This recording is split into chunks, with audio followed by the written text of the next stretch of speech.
Assalamualaikum. This is Unit 4.2 and today we will discuss the augment passing कि हम अपने methods के अंदर किस तरीके से अपने आर्गुमेंट्स को पास कर सकते हैं. We have two ways. One is the call by value and second is call by reference. ठीक है. अगर हम जावा की बात करें तो Java only has one way that is call by value. ठीक है. लेकिन जैसे आप सी पढ़ कर आए हैं सी प्लस प्लस उसमें हमारे पास टू वेज थे कॉल बाय वैल्यू और कॉल बाय रेफरेंस. अब कॉल बाय वैल्यू और कॉल बाय रेफरेंस में हमारे पास डिफरेंस क्या है. ठीक है. बेसिकली हमारे call by value call by reference होती क्या है. ठीक है. Firstly we will see okay what call by value is. ठीक है. This is for example code. सबसे पहले हम इसको ड्राई रन करके देखेंगे कि ड्राई रन करने से हमें क्या बेसिकली अचीवमेंट हो रही है. ठीक है. तो लाइक वाइज जैसे हम बात कर रहे हैं ये हमारी एक टेस्ट क्लास है और इसमें कौन सा मेथड मौजूद है. मैथ का मेथड मौजूद है. हमारे पास दो पैरामीटर एक्सेप्ट किए जा रहे हैं. One is I and second is J. ठीक है. और हमारे मेथड की बॉडी में हो क्या रहा है. बेसिकली आई 2 टाइम्स मल्टीप्लाई हो रहा है. ठीक है. 2 से मल्टीप्लाई हो रहा है और जे क्या हो रहा है 2 से डिवाइड हो रहा है. So we have this one class. और अगर हम बात करें हमारी सेकंड क्लास की. ठीक है. सेकंड क्लास के अंदर हमारे पास बेसिकली क्या आ रहा है. हम इस मेथड को क्या कर रहे हैं टेस्ट कर रहे हैं. ठीक है. अब जब हम मेथड को टेस्ट कर रहे हैं तो हमारे पास ये टेस्ट क्लास का जो मेथड है वो क्या है बेसिकली इंस्टेंस मेथड है. It's a non static method. तो अगेन इस मेथड को यूज़ करने के लिए मुझे क्या चाहिए इस क्लास का ऑब्जेक्ट चाहिए. तो इसीलिए हमने मेन मेथड में क्या बनाया सबसे पहले अपने टेस्ट क्लास का ऑब्जेक्ट क्रिएट किया है so that we can access the math method. Otherwise अगर ये हमारे पास ऑब्जेक्ट नहीं होगा तो we can not able to access that method. ठीक है. अब नेक्स्ट हमने स्टेप क्या किया है दो लोकल वेरिएबल्स डिफाइन किए. ठीक है. डिक्लेयर किए हैं. ए की वैल्यू 15 रखी है और बी की वैल्यू क्या रखी है 20. These are local variables. Local variables का मकसद क्या होता है. Their scope is limited to the main method. Likewise अगर मैं इस मेथड की ड्रॉ करूँ. ठीक है. कॉलिंग ड्रॉ करूँ तो इसका मकसद क्या है कि लेट्स सपोज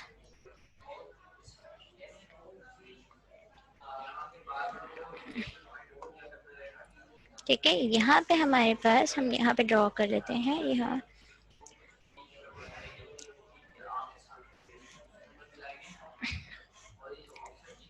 ठीक है. ये हमारा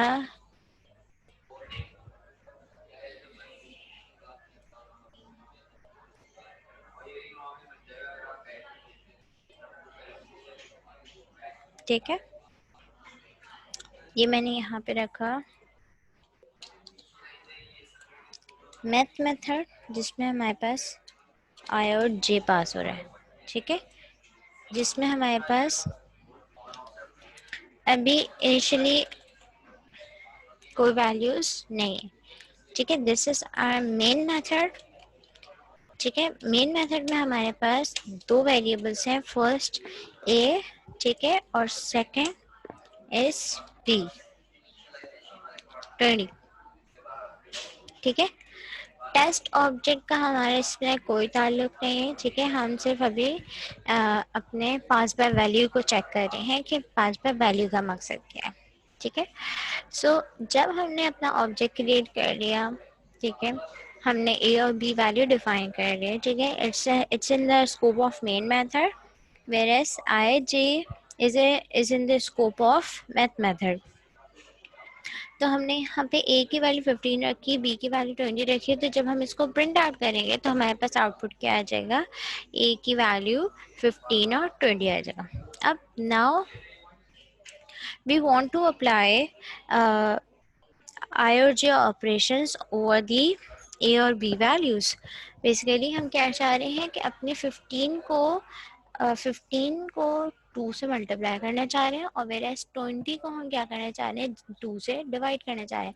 तो बेसिकली जो ऑपरेशन हमारे मैथ के अंदर हो रहे हैं हम वो इन दो वैल्यूज़ को ऊपर अप्लाई करना चाह रहे हैं। तो हमने यहाँ पे ए और बी को क्या कर दिया, पास कर दिया। जब ए और बी को हमने यहाँ पे पास किया तो इसका मकसद क्या हो गया कि मैथ मेथड में हमारे पास कौन सी वैल्यूज चली गई, 15, ठीक है। मैथ मेथड में हमारे पास कौन सी वैल्यूज चली गई, सॉरी 15 चली गई और 20 चली गई, ऐसे ही है, ठीक है। इट्स 15 चली गई और हमारे पास 20 चली गई, क्योंकि हमने यहाँ पे ए वैल्यू पास किया और फिर बी पास किया। तो ए में हमारे पास 15 सेव है और बी में हमारे पास क्या है, 20 सेव है, ठीक है।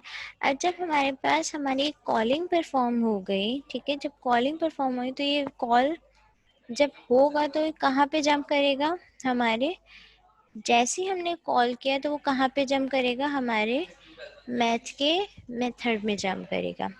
यहाँ पे जब मैथ के मेथड में जंप करेगा तो यहाँ पे आई के अंदर क्या चीज़ लेकर आ जाएगा, 15, बिकॉज यहाँ पे हमने वैल्यू क्या पास की, ए पास किया। तो ए की वैल्यू 15 है तो आई में आगे क्या सेव हो जाएगी, 15 सेव हो जाएगी। हमने यहाँ पे बी पास किया है तो बी की वैल्यू 20 है तो हमारे पास जे में आगे क्या सेव हो जाएगा, 20 सेव हो जाएगा, ठीक है। तो यहाँ पे हमारे पास आई की वैल्यू क्या बन जाएगी, आई की क्या बन गई 15, वेयर एज जे की हमारे पास क्या वैल्यू आ गई, 20 आ गई, ठीक है। अब हमारी इनिशियल वैल्यूज तो सेट हो गई। अब नेक्स्ट काम क्या है, हमारा आई मल्टीप्लाई बाय आई की वैल्यू किससे मल्टीप्लाई हो रही है, 2 से मल्टीप्लाई। जैसे ही हमारी आई की वैल्यू 2 से मल्टीप्लाई होगी तो इसका मकसद क्या हुआ कि आई की वैल्यू अपडेट हो गई, 15 से वो किस में चेंज हो जाएगी, 30 में, बिकॉज हमारे पास किससे मल्टीप्लाई हो गई, वो 2 से मल्टीप्लाई हो गई। अगेन जे की वैल्यू क्या हो रही है, 2 से डिवाइड हो रही है। तो जब जे की वैल्यू 2 से हमारी डिवाइड हो रही है तो हमारी न्यू वैल्यू क्या बन जाएगी, जे की 10 हो जाएगी, ऐसे ही होगा। तो बेसिकली हमारे पास आई और जे की वैल्यू क्या हो गई, अपडेट हो गई, दैट इज 30 और 40, ठीक है यहाँ तक। अगर अब हमारे पास जब मेथड कंप्लीट हो जाता है तो मेथड जैसे ही कंप्लीट हुआ तो वो जंप करके कहाँ पर आ गया, हमारे पास मेन मेथड में आ गया, ठीक है। जब मेथड कॉल होता है तो वो मेथड की बॉडी पे जंप करता है और जब मेथड हमारा एंड होता है तो वो कहाँ जंप करता है, दोबारा से जहाँ पे कॉल हुआ था वहाँ जंप करता है। अब हम जब ए और बी को अब हम प्रिंट करवाएंगे तो अगेन हमारे पास वैल्यूज क्या मिलेंगी, हमें हमें वही वैल्यूज मिलेंगी जो हमारे मेन मेथड में सेव है। बेसिकली हमारे पास ए और बी वैल्यूज पे कोई चेंजेस अप्लाई नहीं हुए, जबकि हम ए और बी वैल्यूज पे चेंजेस अप्लाई करना चाहते थे, लेकिन चेंजेस कहाँ पे सिर्फ और सिर्फ अप्लाई हुई, हमारे पास आई और जे पे अप्लाई हुई। तो इसी वजह से पास बाय वैल्यू को हम क्या कह सकते हैं, पासिंग द एक्चुअल वैल्यूज, ठीक है। पास बाय वैल्यू का मकसद क्या है, पासिंग द एक्चुअल वैल्यूज। और जब हम पास करते हैं एक्चुअल वैल्यूज को, जैसे लेट्स सपोज यहाँ पे मैंने 15 पास कर दिया तो वो क्या कर रहा है, एक कॉपी जनरेट कर रहा है, ठीक है। बेसिकली ए की क्या है, आई कॉपी है, ठीक है, और बी की कॉपी कौन है, जे कॉपी है। तो हम ये कह सकते हैं हमारे पास जब भी हम कॉल बाय वैल्यू यूज करते हैं तो हमारे पास कॉपी वेरिएबल्स बन जाते हैं, ठीक है। हमारे पास कॉपी वेरिएबल्स बन जाते हैं और जो भी ऑपरेशन होता है, ठीक है, जैसे कोई भी ऑपरेशन होता है वो हमारा कौन सी वेरिएबल पर हो रहा होता है, हमारे कॉपी वेरिएबल्स हो रहा होता है, ठीक है। बेसिकली हमारे एक्चुअल वेरिएबल को क्या करता है, वो एक जगह उन पे हमारा कोई ऑपरेशन अप्लाई नहीं होता और हमारा जितना भी ऑपरेशन होता है वो कौन से वेरिएबल पर होता है, हमारे कॉपी वेरिएबल्स पे। तो इससे हमें एज सच एक्चुअल वेरिएबल पे कोई इफेक्ट नहीं आता।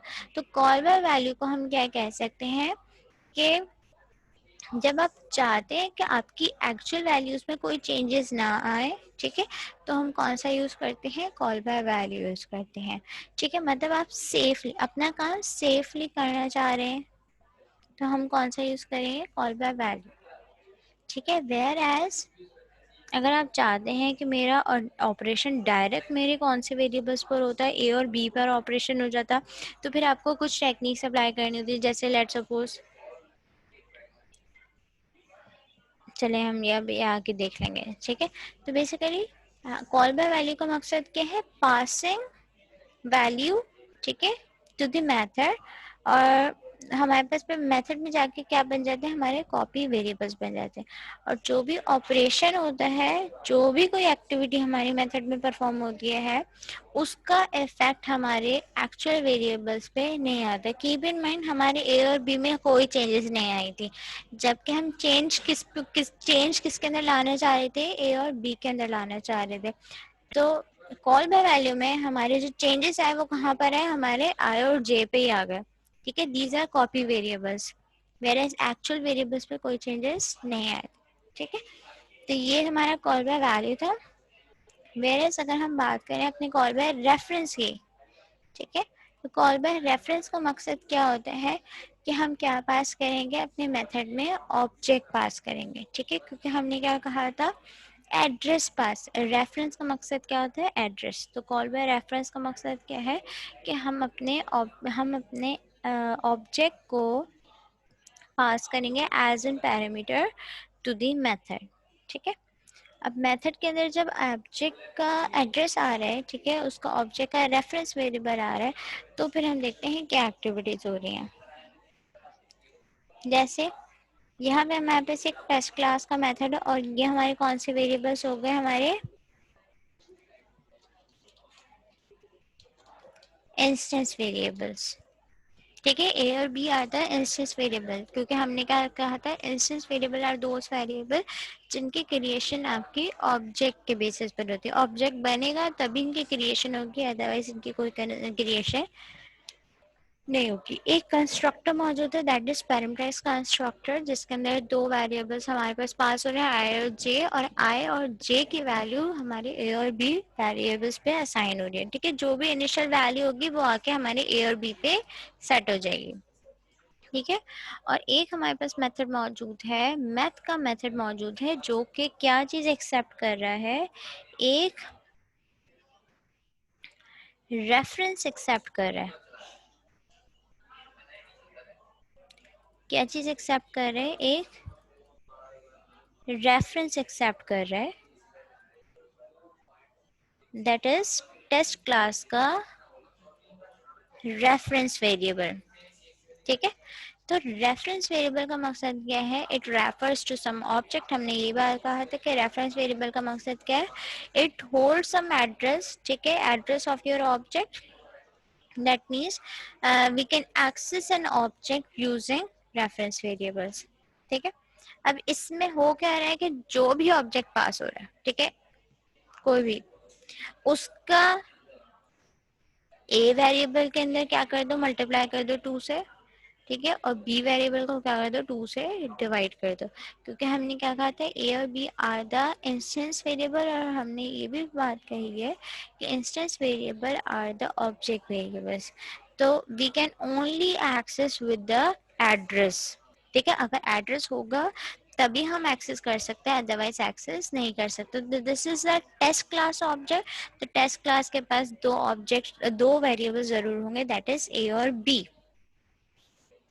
तो यहाँ तक तो हमारा हो गया कि यहाँ पे हम अगर मेथड को गौर से देखें तो इसमें हम क्या कह सकते हैं, ये जो भी ऑपरेशन अप्लाई हो रहा है वो हमारे कौन से वेरिएबल्स पे अप्लाई हो रहा है, हमारे इंस्टेंस वेरिएबल पे, ना कि हमारे कोई दूसरे लोकल वेरिएबल्स पे, ठीक है। बेसिकली ऑब्जेक्ट होगा तभी ऑपरेशन अप्लाई होगा, अदरवाइज हमारे पास कोई ऑपरेशन अप्लाई नहीं होगा, ठीक है।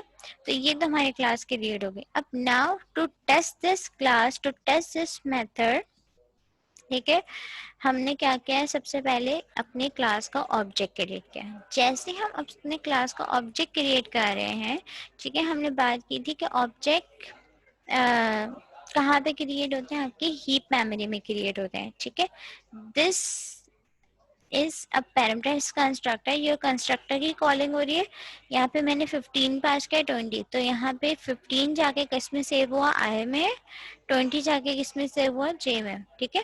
तो यहाँ से 15 की वैल्यू उठ के किस में सेव हो गई, हमारे ए में सेव हो गई, और 20 की वैल्यू जे से उठ के कहाँ पे सेव हो गई, हमारे बी में सेव हो गई। तो हम क्या कह सकते हैं, अब हमारा जब ऑब्जेक्ट बना, ठीक है, पहले तो हम अपनी हीप मेमोरी बना लेते हैं, ठीक है। अब जब हमारा ऑब्जेक्ट बना इन हीप मेमोरी, तो हमारे ऑब्जेक्ट का हमने पॉइंटर क्या नाम दिया था, हमारे पॉइंटर क्या नाम है हमारे ऑब्जेक्ट का, ओबी, ठीक है। OB refers the address variable of that object, ठीक है, एड्रेस ऑफ दैट ऑब्जेक्ट। और यहाँ पे हमने क्या कहा, दो वेरिएबल्स हैं आपके पास, ए इनिशियल वैल्यू क्या सेट हुई 15, और बी इनिशियल वैल्यू क्या सेट हुई है 20, ठीक है। सपोज कर लेते हैं कि हमारे पास इस, ठीक है, सपोज कर लेते हैं कि हमारे पास इसका एड्रेस है 123, ठीक है। तो ओबी में भी क्या सेव हुआ हमारे पास, 123 सेव हुआ, ठीक है। ओबी में भी हमारे पास कौन सा सेव हुआ, 123 सेव हुआ, ठीक है। तो this is your reference variable और दिस इज योर ऑब्जेक्ट, ठीक है। अगर अब मैं ob.a एक्सेस कर रही हूँ, मतलब वो क्या कह रहे हैं 123 पे जाओ और a की वैल्यू लेकर आओ, तो मेरे पास वैल्यू मुझे क्या मिलेगी 15 मिलेगी, ठीक है, क्योंकि हमारे पास अभी a में क्या सेव है 15 सेव। अगर मैं यहाँ पे b एक्सेस करूंगी तो मुझे वैल्यू क्या मिलेगी 20 मिलेगी। अब मुझे क्या करना है, इस a और b के अंदर ऑपरेशन अप्लाई करना है। जब मुझे ऑपरेशन अप्लाई करना है तो मुझे कौन सा मेथड कॉल करना पड़ेगा, मैथ का मेथड। अगर आप मैथ के मेथड को गौर से देखें तो उसमें हम क्या पास कर रहे हैं, एक ऑब्जेक्ट पास कर रहे हैं, ठीक है। अब ऑब्जेक्ट का मकसद क्या है, हमारे पास एक ही ऑब्जेक्ट मौजूद है, दैट इज ओ बी। मुझे इसी ए बी पे ऑपरेशन अप्लाई करना है, तो ऑब्जेक्ट मैं कौन सा पास करूंगी, अपना ओ बी वेरिएबल पास करूंगी, क्योंकि हमारे ओ बी में वैल्यू क्या सेव है 123 सेव है, ठीक है। तो जैसे मैंने यहाँ पे ओ बी पास किया, ठीक है, तो उसका एड्रेस जाके किस में पेस्ट हो गया, हमारे ओ वेरिएबल में। तो जब हमारा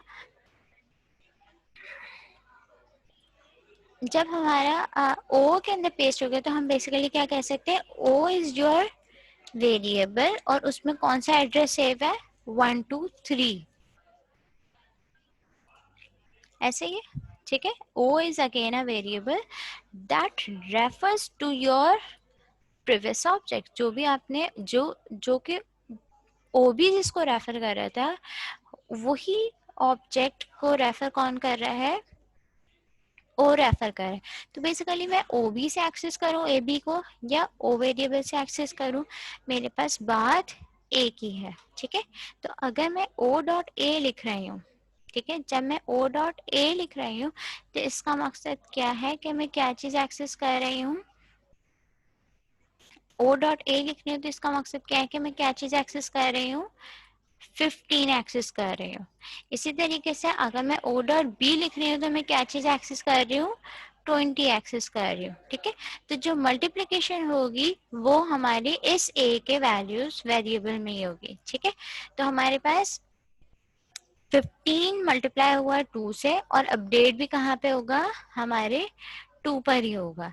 तो हम इसको मैं कह सकती हूँ कि यहाँ से 15 अपडेट होके क्या हो गया 30 हो गया।